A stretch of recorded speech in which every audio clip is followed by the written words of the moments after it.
Hello friends, Tiger Coward here. As you can see, the riding season in Central Ontario has come to a crashing halt. But that doesn't stop me from dreaming about riding and getting ready for next year. And there's only a few things I'd like to change on the Tiger, and one of them is the GPS. In other videos, I've moaned and whined about Garmin, but it's probably not their fault. It's probably user error as much as anything. I don't really have super high expectations. But here's what I want out of my navigation system. I want it to be at least as good as Google Maps, maybe even Google Maps. I want easy access to messages and music. I want full integration with my Sena 60S. Has to be waterproof. Most importantly, I want the functionality of my phone without having my phone out in the elements. Friends at Carpuride sent me their 702 with the tire pressure monitoring system. This should give me all the things I'm looking for. Now, unfortunately, you won't get it ride tested. Not today, but I'll ride test it in the spring. And then I'm going to go to Tuktoyaktuk. I'm going to have a 15,000 kilometer trip that I'll run it in and give you a review when I'm done there. Let's head inside, have a cup of tea, warm up, and open this thing up. All right, here we go. Use the letter opener here to just open the plastic. Well, let's see what we got inside. We've got the unit itself. Wow, that's a lot bigger than I thought it was going to be. That's going to be fantastic up on the front of the Tiger. Okay, I've plugged it in, and looking at it right now, that's fantastic. Look how big that is. You've got nice, easy to see buttons. And now I'm going to try and connect it with my phone without using any instructions. Now I've got my phone here, easy enough to do. It's now pairing. And easy as that, we are discovered. Now it's prompted me to Android Auto. Holy smokes, that was so easy. Okay, so in the setup menu, this was actually quite straightforward. I connected easily through the Bluetooth to my phone. Then I went to audio output. And in the audio output, it was on BT search. And I put my Sena 60S into the configuration mode. And automatically that came up. Here it says Sena 60S. And we were good to go. Now I'm going to launch Android Auto again here. And there we go. Now we'll hear. There we go. There's music playing on my helmet. All right, now we've got it all set up. Let's do a little bit of playing around. So pretend I'm riding right now and it's not snowy. I come to Spotify and I click on here. And look at this. I can choose my different thing just as if I was on my phone. This is just Android Auto on your handlebars. See, as you can see down here on Podcast Republic, I was listening to Adventure Rider Radio last. Hit home. I think that was home. Oh, there's my search there. And let's go to Billy and the Devil.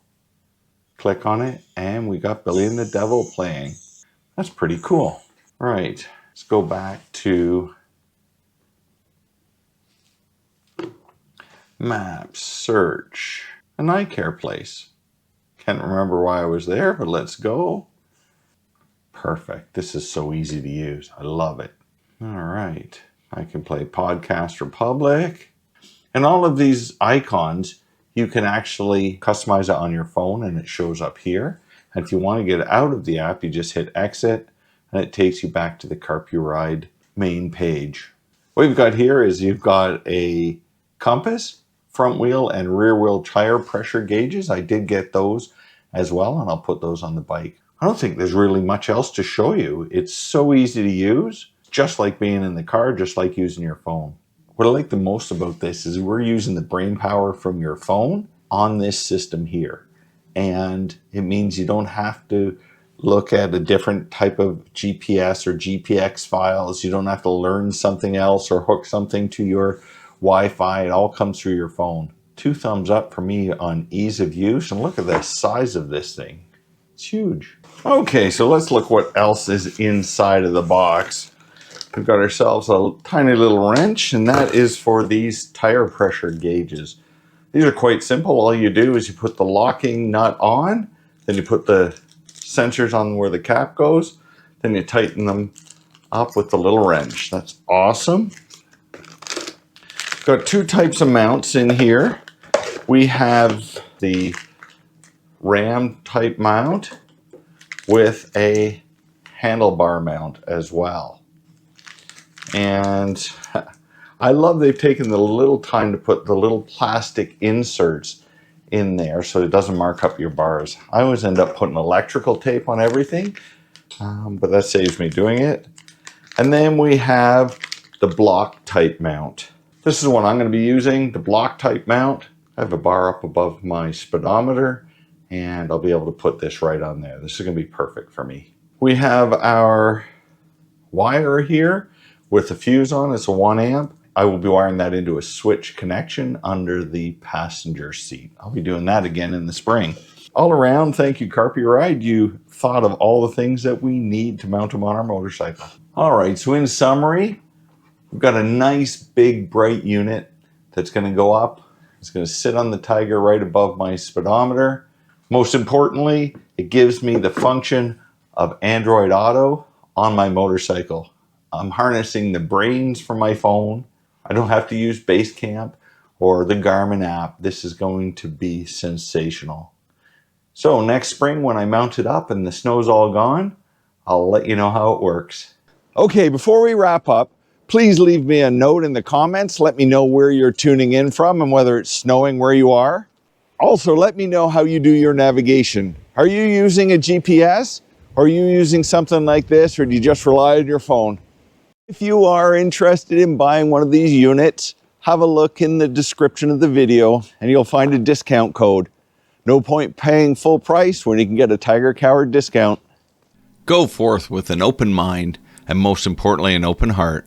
And remember, self-care is not selfish.